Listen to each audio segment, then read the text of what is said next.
రాష్ట్ర ప్రభుత్వ ఉద్యోగుల పట్ల సానుకూలంగా స్పందించిన సీఎం రేవంత్ రెడ్డికి తెలంగాణ 4వ తరగతి ఉద్యోగుల కేంద్ర సంఘం ధన్యవాదాలు తెలిపింది. హైదరాబాద్ నాంపల్లిలోని సంఘ కార్యాలయంలో ఏర్పాటు చేసిన సమావేశంలో కేంద్ర సంఘం ప్రధాన కార్యదర్శి గంగాధర్ మాట్లాడుతూ ఉద్యోగుల సమస్యలను వెంటనే పరిష్కరించాలని ఉన్నతాధికారులకు ఆదేశాలు జారీ చేసి కాంగ్రెస్ ప్రభుత్వం ఉద్యోగుల ఫ్రెండ్లీ ప్రభుత్వంగా మారిందన్నారు. ఆంధ్రప్రదేశ్లో పనిచేస్తున్న తెలంగాణకు చెందిన 100 మంది 4వ తరగతి ఉద్యోగులను స్వరాష్ట్రానికి తీసుకురావాలని గంగాధర్ విజ్ఞప్తి చేశారు. ఈరోజు మా యొక్క తెలంగాణ కేంద్ర సంఘం అధ్యక్షులు పెద్దలు గౌరవనీయులు గడ్డం జ్ఞానేశ్వర గారి ఆధ్వర్యంలో మా యొక్క సంఘం తరఫు నుంచి రాష్ట్ర ముఖ్యమంత్రి గౌరవనీయులు పెద్దలు ముఖ్యమంత్రి రేవంత్ రెడ్డి గారికి ప్రత్యేకంగా ధన్యవాదాలు తెలియజేస్తున్నాం.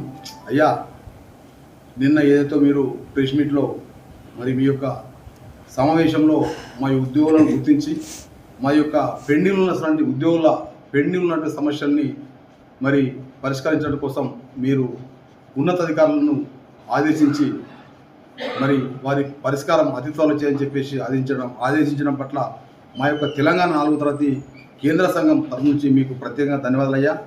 మమ్మల్ని గుర్తించే ప్రభుత్వం కాంగ్రెస్ ప్రభుత్వం, మమ్మల్ని గుర్తించే మీరు రాజశేఖర్ తర్వాత మీరే అని చెప్పేసి మిమ్మల్ని గుర్తించక తప్పలేదు.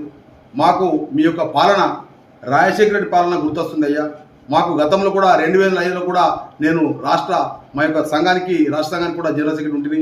అప్పుడు కూడా రాజశేఖర గారు సీఎం గారు ఉన్నప్పుడు రండి గంగాధర్ రండి అని పేరు పెట్టి పిలిచి కూడా మా సమస్య పరిష్కారం చేసిన గనుడు. దాని తర్వాత మీరని చెప్పేసి మీ పేరు చెప్పక తప్పదు. నేను ఒకటి చెప్పేదయ్యా, మరి ఇప్పుడు మాకు పెండింగ్ ఉన్న సమస్యలు, మరి ఇప్పుడు గతి లేని సంసారం చేస్తున్నారు మీరు. వాస్తవంగా మీకు చాలా ఇబ్బందులు ఉన్నాయి. అయినా మేము మా ఉద్యోగస్తులకు మేము జవాబుదారీగా మేము చెప్పుకోవాల్సిన బాధ్యత. 33 జిల్లాల్లో కూడా మేము తిరుగుతూ ఉన్నాం. గడ్డం జ్ఞానేశ్వర గారు నేను మరి తిరిగినప్పుడు కూడా మేము చెప్తున్నామంటే ముఖ్యమంత్రి గారు చాలా ఆర్థిక ఇబ్బందులు ఉన్నారు. మరి గత ప్రభుత్వము చాలా ఆ యొక్క ప్రభుత్వాన్ని ఇబ్బందులు పెట్టిపోయింది. అయినా ముఖ్యమంత్రి గారు మనకు ప్రతి నెలకు జీతాలు ఇస్తున్నాడు.